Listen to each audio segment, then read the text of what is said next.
There are other people that are just like, most metalheads, we're just weirdos. They just see us as those guys that are like, they wear all black, they're creepy, they look like they're mean and tough and stuff. But like most of the time, they're not really. It's just the image that we present, I guess. A lot of people used to think that I was a Satanist or things like that, you know, which is completely untrue. Basically, there's like the people that, you know, they got the crazy jackets and all the chains and stuff. There's a lot of people, normally they're either really intimidated or they think they're freaks. But as far as metalheads go, they're usually pretty cool guys. They like metal.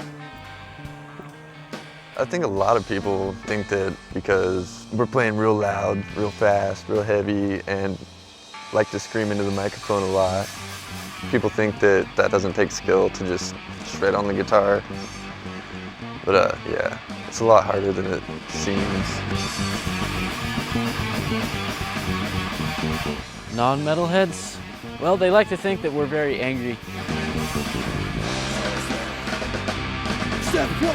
I'm not angry.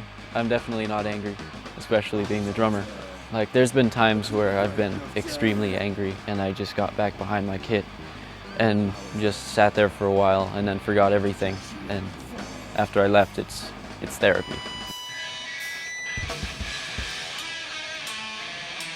Well, Metal Monday's always had a kind of a long and honorable history. Some of the best, the first thrash bands, Exodus and Metallica, Slayer, Overkill, Testament, they all started, playing on Mondays because the main reason is that, nobody but metal can really draw a crowd like that on a Monday. The lineup last night was Famine, Terraform, and Sovereign Shadows. Famine, that was like their third show. They're a thrash style band, and so is Terraform. For me, it's, I've been singing in a band since the 80s. I'm kind of a Godfather of Metal. No. Hyperthermia was, I guess, pretty well known up here. We opened for Metallica. That was kind of the biggest claim to fame Hyperthermia had. So yeah, when I'm up on stage, it's just like home to me. I've done it so much. It's kind of like driving a car, but it's more fun. Oh, the metal scene here? More people here are interested in like all types of other music, and it kind of sucks. There's just metal's my thing, and our bands and all the metal community together. We love that stuff, but not many people are interested in it here for some reason. Metal Monday again? Are we actually going to get a poster this time? I wouldn't exactly classify Alaska as a good place to be a metalhead. We should have been preparing to go see Slayer. Slayer was supposed to make it up here, but guess what? They didn't.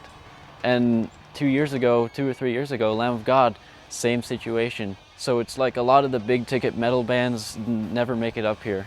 In fact, I don't even think the metal scene really ever existed as a real thing here in Alaska. It's just kind of been something in the shadows.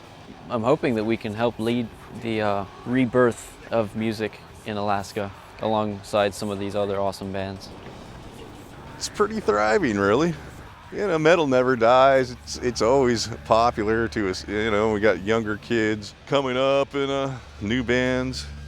I like to think, I even influenced some of these bands up here, but they inspire me. I mean, especially the young thrash style bands.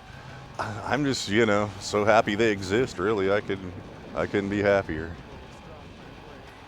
I've had some friends that were like a lot older. They play metal, and they're saying like back in the 80s it was good, You played music back then, everyone loved you. But now it's like you play metal here, it's kind of, there's not much support going on, not many people come. If there's a lot of people, normally it's the same people that go to all your shows, which isn't bad, but you need to have that grow. Thanks, Bret. All right. About one song's all I can handle these days. I admire the older metalheads in Alaska, so I know where Alaskan metal has come from, and they brought it, they made Alaskan metal what it is. As far as a big goal for me, I want to get things back to like where they were, back in the 80s, not that I was there, but it was flourishing back then. Now it's kind of reached this spot, like it's kind of a wasteland, and you're guiding your way through oases. You know, if I had to pick some moments on this planet that were good, it's always going to be in the middle of a good song at a show sometimes, somewhere. Metal fans don't give it up, you know. You ain't got nothing else to do in the winter, I guess. Practice or go to a show. The old guys up here are actually pretty cool. Like the Bret Maness. He helped us get that show. He's helping us get more shows. He's a really nice guy. But the metal scene, if you look at the amount of bands, then you think it's pretty healthy. But as far as venues and places to go and play, it's not really a very healthy scene. It's basically like a school of fish trying to get into a hole this big. As far as doubts go about the future of this band, I don't have any, because these guys are all great musicians, and the sound that we have picked up, our tone and everything, is just, it's real crisp, and I don't see it going south at all. Pretty much, we just want to be as big as we possibly can be, just fame and all that other stuff that comes with being a big metal musician.